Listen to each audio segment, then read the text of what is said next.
മുജാഹിദ് പ്രസ്ഥാനത്തിലെ അൻസാർ നന്മണ്ട എന്ന് പറയുന്ന ഒരു പ്രഭാഷകൻ മോട്ടിവേഷൻ ക്ലാസ്, ഫാമിലി ക്ലാസ് എന്നിത്യാദി പ്രഭാഷണങ്ങളൊക്കെയാണ് അദ്ദേഹത്തിൽ നിന്നും കൂടുതലായി കേൾക്കാൻ കഴിയുന്നത്. പാവപ്പെട്ട പല ഫാമിലികളും, സുന്നി ഫാമിലികളും മുസ്ലിം ഫാമിലികളും ഒക്കെ ഇദ്ദേഹത്തിന്റെ പല സംസാരങ്ങളിൽ പെട്ടുപോകാൻ സാധ്യതയുണ്ട്. കാരണം അദ്ദേഹം ഇങ്ങനെ ഫാമിലി ക്ലാസ്സുകളൊക്കെ എടുക്കുന്നതിൻ്റെ ഇടയിലൂടെ തനി വഹാബിസം അദ്ദേഹം പ്രചരിപ്പിക്കാൻ ശ്രമിക്കാറുണ്ട്. പരിശുദ്ധ ദീനിന്റെ ഹദീസുകളും ആയത്തുകളും ഓതിയിട്ട് തന്നിഷ്ടപ്രകാരം അർത്ഥം വെച്ച് ഇസ്ലാമിൽ നിന്ന് പാവപ്പെട്ട സുന്നികളൊക്കെ പുറത്താണ് എന്ന് വരുത്തി തീർക്കുന്ന രൂപത്തിലുള്ള പ്രഭാഷണങ്ങൾ. ഞാനൊരു എക്സാമ്പിൾ നിങ്ങൾക്ക് കേൾപ്പിച്ചു തരാം. നിങ്ങളൊന്ന് കേട്ടു നോക്കുക അദ്ദേഹം കാണിച്ചു കൂട്ടുന്ന കാര്യങ്ങളൊക്കെ. റസൂലുള്ളാന്റെ മുഖത്ത് തളിച്ചപ്പോ ഹബീബായ നബി തങ്ങളുടെ നാവുകൾ മന്ത്രിക്കാൻ തുടങ്ങി. ആ മന്ത്രിച്ച കൂട്ടത്തിൽ ഒരു വാക്കിങ്ങനെയായിരുന്നു, ലഅനത്തുല്ലാഹി അലൽ യഹൂദി വന്നസാറ. ജൂത ക്രൈസ്തവന്മാരെ അള്ളാഹു ശപിച്ചിരിക്കുന്നു, അള്ളാന്റെ ശാപം കിട്ടിയിരിക്കുന്നു. ജൂതന്മാർക്കും ക്രൈസ്തവന്മാർക്കും എന്തേ ശാപം കിട്ടാനുള്ള കാരണം?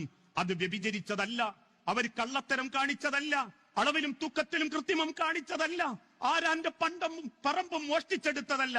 അവര് ചെയ്ത ഒരൊറ്റ കുറ്റം, ഇദ്ദേഹം പറഞ്ഞതിന്റെ അടിസ്ഥാനത്തില് റസൂലുള്ളാഹി സ്വല്ലല്ലാഹു അലൈഹി വസല്ലം തങ്ങൾ അള്ളാഹുവിന്റെ ലാനത്തുണ്ട് എന്ന് പറഞ്ഞതിന് കൂട്ടത്തില് കള്ളന്മാര് പെടില്ല, അക്രമികൾ പെടില്ല, അങ്ങനെ പല തോന്നിവാസം ചെയ്തവരും പെടില്ല എന്ന് തോന്നിപ്പിക്കുന്ന രൂപത്തിലാണ് അദ്ദേഹത്തിന്റെ സംസാരമുള്ളത്. കാരണം അദ്ദേഹത്തിന് പെടുമെന്ന് തോന്നിപ്പിക്കാൻ മറ്റൊരു കാര്യം പറയേണ്ടതുണ്ട്.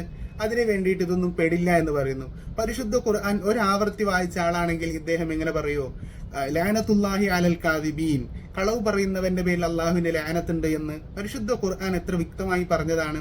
അതുപോലെ ലാനത്തുല്ലാഹി അലൽ ലാലിമീൻ എന്നർത്ഥം വരുന്ന അക്രമികൾക്ക് അള്ളാഹുവിന്റെ ലാനത്തുണ്ട് എന്ന് അള്ളാഹു കൃത്യമായി പറഞ്ഞതാണ്. അപ്പൊ ഇദ്ദേഹം ഈ പറയുന്ന കാര്യങ്ങളൊക്കെ, ഈ ലാനത്തുകളൊക്കെ മറച്ചു പിടിക്കുകയാണ്.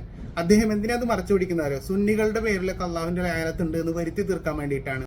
അവര് ചെയ്ത ഒരൊറ്റ കുറ്റം, ഇത്തഖദൂ ഖുബൂറ അംബിയാഇഹിം മസാജിദ.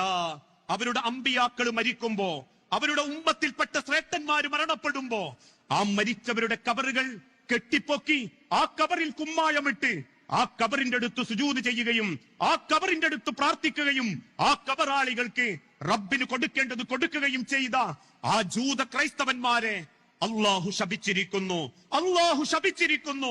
ലഅനല്ലാഹുൽ യഹൂദ വന്നസാറ ഇത്തഖദൂ ഖുബൂറ അംബിയാഇഹിം മസാജിദ എന്ന സ്വഹീഹുൽ ബുഖാരി മുസ്ലിമും ഒക്കെ റിപ്പോർട്ട് ചെയ്ത ഈ ഹദീസ് എന്താണ് പറഞ്ഞിട്ടുള്ളത്? യഹൂദികളെയും നസാറാക്കളെയും അല്ലാഹു തആല ശപിച്ചിട്ടുണ്ട്. അതിന് കാരണം എന്താണ്? ഇത്തഖദൂ ഖുബൂറ അംബിയാഇഹിം മസാജിദ, അവരുടെ പ്രവാചകന്മാരുടെ ഖബറിടങ്ങളെ അവർ പള്ളികളാക്കി. എത്ര കൃത്യമാണ് അർത്ഥം. നമ്മളെ സംബന്ധിച്ച് ഇത് സുന്നികൾക്കെതിരാണല്ലോ ഇയാൾ ഓതിക്കൊണ്ടിരിക്കുന്നത്. ഇവിടെ ആരെങ്കിലും സുന്നികളായ ആളുകൾ ആരെങ്കിലും മക്ബറകൾ പള്ളിയായി അംഗീകരിക്കുന്നുണ്ടോ? മക്ബറുകൾ ഒന്ന് വേറെയാണ്, പള്ളി ഒന്ന് വേറെയാണ്. മക്ബർ ഒരു ഭാഗത്തുണ്ടാകും, പള്ളി മറ്റൊരു ഭാഗത്തുണ്ടാകും. നമുക്കെല്ലാവർക്കും അറിയാം മസ്ജിദുൻ നബവിയുടെ പള്ളി നമുക്കെല്ലാവർക്കും അറിയുന്ന കാര്യമാണ്. തൊട്ടപ്പുറത്താണ് റസൂലുള്ളാഹി സ്വല്ലല്ലാഹു അലൈഹി വസല്ലം തങ്ങളുടെ ജാറമുള്ളത്. അതുകൊണ്ട് ഈ ജാറമുണ്ടാക്കുകയും ആ പള്ളി ഉണ്ടാക്കുകയൊക്കെ ചെയ്ത ആളുകളെ അല്ലാഹു തആല ശപിച്ചു എന്നാണോ അതിനർത്ഥം? എന്തൊരു തൊലിക്കട്ടിയാണ് ഇങ്ങനെ ദുർവ്യാഖ്യാനിച്ച് മുസ്ലിമീങ്ങളായ ആളുകളെ സിയാറത്ത് മുടക്കാനും മഹാന്മാരോടുള്ള മഹബത്ത് മുടക്കാനൊക്കെ വേണ്ടിയിട്ട് ഇദ്ദേഹം ശ്രമിച്ചുകൊണ്ടിരിക്കും. ആ പ്രവാചകനെ സ്നേഹിക്കുന്ന ഒരു മുസൽമാന് എങ്ങനെയാ അജ്മീർ പോകാൻ പറ്റുക? എങ്ങനെയാ നാഗൂര് പോകാൻ പറ്റുക? എങ്ങനെയാ മുത്തുപേട്ടക്ക് പോകാൻ പറ്റുക? എങ്ങനെയാ സിയം മക്കാമുക്ക് പോകാൻ പറ്റുക? എങ്ങനെയാ മമ്പറത്തേക്ക് പോകാൻ പറ്റുക? എങ്ങനെയാ മനുഷ്യരെ കേരളത്തിന്റെ മുക്കുമൂലകളിലുള്ള ഖബർ സിയാറത്ത് പറമ്പുകളിലേക്ക് എങ്ങനെയാ ഒരു മുസ്ലിമിന് പോകാൻ പറ്റുക? യഥാർത്ഥത്തിലുള്ള പ്രശ്നം എന്താണ്? മുസ്ലിമീങ്ങളായ ആളുകൾ സിയാറത്തിന് വേണ്ടിയിട്ട് അജ്മീറിലേക്കും നാഗൂറിലേക്കും മുത്തുപേട്ടയിലേക്കും മടവൂരിലേക്കും അതുപോലെ തന്നെ മമ്പുറത്തേക്കൊക്കെ പോകുന്നുണ്ട്. ഇത് മുടക്കാനാണ് ഇദ്ദേഹം ഇത്രയും ഭയങ്കര വൈകാരികമായ പ്രഭാഷണം നടത്തിയ ആളുകളെ പറ്റിക്കുന്നത്.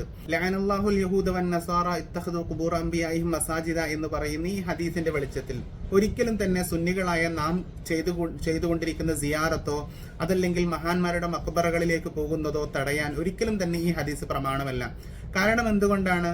ഈ ഹദീസിൽ തന്നെ വ്യക്തമാണ്, യഹൂദികളും നസാറാക്കളും അമ്പിയാക്കന്മാരുടെ ഖബറുകളെ എന്താക്കി? പള്ളിയാക്കുകയാണ് അത് ചെയ്തിരുന്നത്.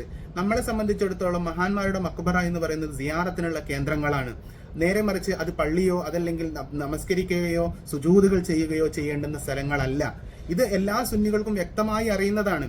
ഈ പറയുന്ന ഈ സിയാറത്തിന് പോകുന്ന മുസ്ലിമീങ്ങളായ പാവപ്പെട്ടവരെയൊക്കെ ശപിക്കപ്പെട്ടവരായി ചിത്രീകരിക്കാൻ വേണ്ടി ഇദ്ദേഹം എന്ത് ചെയ്യുന്നു? ഹബീബായ മുത്തുനബി സല്ലല്ലാഹു അലൈഹി വസല്ലമ തങ്ങളുടെ ഹദീസിനെ ദുർവ്യാഖ്യാനം ചെയ്യുകയാണ് ചെയ്യുന്നത്.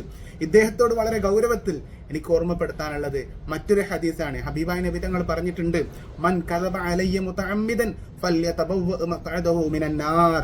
നിങ്ങൾ പറയുന്ന അത്ര ഗാംഭീര്യത്തിൽ എനിക്ക് പറയാൻ പറ്റില്ലെങ്കിലും ഞാൻ നിങ്ങളോട് വളരെ സ്നേഹത്തോട് ഓർമ്മപ്പെടുത്തുകയാണ്.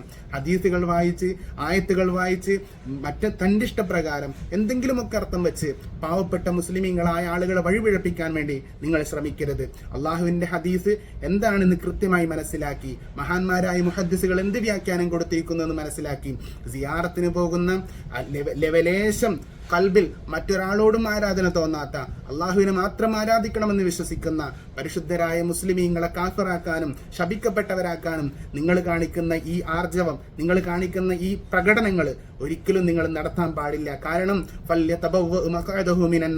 അള്ളാഹുവിന്റെ റസൂലിന്റെ ഹദീസ് വായിച്ച് തന്നിഷ്ടപ്രകാരം അർത്ഥങ്ങൾ വെച്ച് അള്ളാഹുവിന്റെ ഹബീബ് ഉദ്ദേശിക്കാത്ത അർത്ഥങ്ങൾ നിങ്ങൾ പറഞ്ഞിട്ടുണ്ട്. ഹബീബായ നബി തങ്ങൾ പഠിപ്പിച്ചത് നിങ്ങളുടെ ഇരിപ്പിടം നരകമായിരിക്കുമെന്നുള്ള കാര്യമാണ്. അതുകൊണ്ട് ആ കാര്യം നിങ്ങൾ ഓർക്കണമെന്നാണ് ഈ സമയത്ത് എനിക്ക് ഓർമ്മപ്പെടുത്താനുള്ളത്. പ്രിയപ്പെട്ട സഹോദരന്മാരെ, ഫാമിലി ക്ലാസുകൾ കാണിച്ച് നമ്മളെ വശീകരിച്ച് അവസാനം നമ്മളിലേക്ക് വഹാബിസത്തിന്റെ വിഷവിത്തുകൾ പാകാൻ ഇത്തരക്കാർ ശ്രമിക്കുമ്പോൾ പ്രിയപ്പെട്ട ഫാമിലി മെമ്പേഴ്സ്മാർ, അതുപോലെ തന്നെ കുടുംബിനികൾ ഇത്തരക്കാരെ തൊട്ട് കരുതിയിരിക്കണമെന്നാണ് എനിക്ക് ഓർമ്മപ്പെടുത്താനുള്ളത്. അല്ലാഹു തആല കാക്കട്ടെ. അസ്സലാമു അലൈക്കും വറഹ്മത്തുള്ളാഹി.